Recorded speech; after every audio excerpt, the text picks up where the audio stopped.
So the ground is located in Marrickville, which is a suburb in the inner west of Sydney. The ground was built in 1933. It used to be a quarry beforehand, and it wasn't until 1936 that it hosted its first rugby league match when Newtown moved to the ground. And the first match was played on the 1st of April 1936 when Newtown beat University 20 points to nil. Now, Newtown played at the ground for a few years, and then they spent a bit of time away between 1947 and 1953, and they played a few matches at Erskineville Oval. And then from, you can see, in the 1950s until the present day, they played continuously at Henson Park. There's been some kind of incidents that have happened at the ground, some very unique incidents in rugby league history. One of them come in 1982 against Canterbury, where the only nil-all draw was played out. So in every other game of rugby league since 1908, there's been both teams have scored points. In this particular game, it finished nil-all at Henson Park. Another thing that you could see was a unique event was there was a player by the name of Manfred Marr, who was a gridiron player, and he'd come over to play with Newtown, and you could see like a guest stint. And after the full-time siren went off and all the fans gathered around the King George V grandstand, he grabbed a ball and did one of those passes that they do on the gridiron over the top of the King George V stand.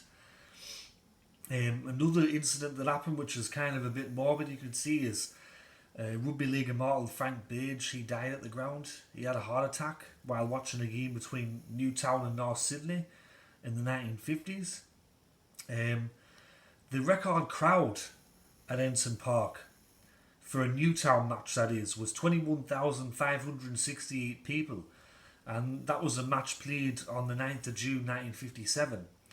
The record attendance for the ground in terms of a rugby league match come on round 10, 1959, when St George played against Western Suburbs in front of 30,500 people. And that was the grand final rematch of the previous year's grand final. In total, 366 first grade games were played at the Oval at the park, the Oval you could see, between 1936 and 1990.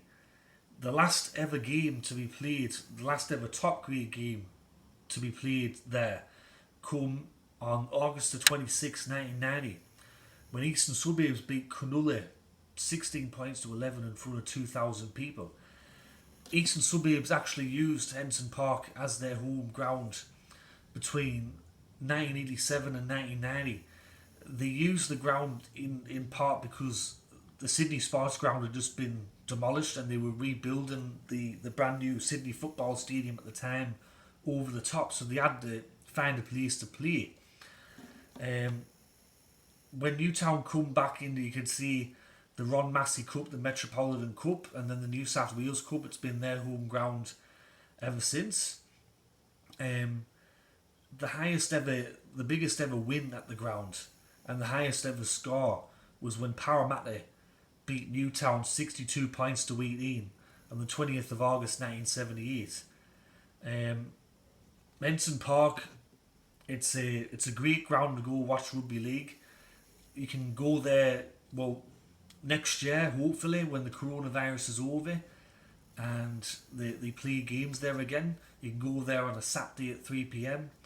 It's like going back in time. It's like going back to when rugby league was when proper rugby league. $10 entry. Everything's under £5. It's a great day out. You get to watch a few matches, and it's one of those really important grounds in rugby league history.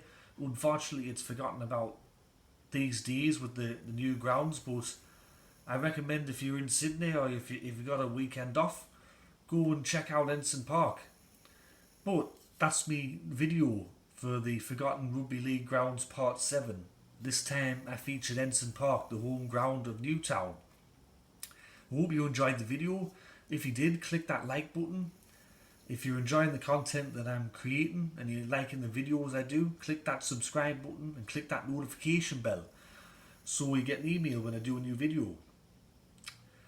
Anyways, everyone, I'm going to head off now and hope you enjoy the rugby league over the weekend, and I'll catch us all here. Tatty bye.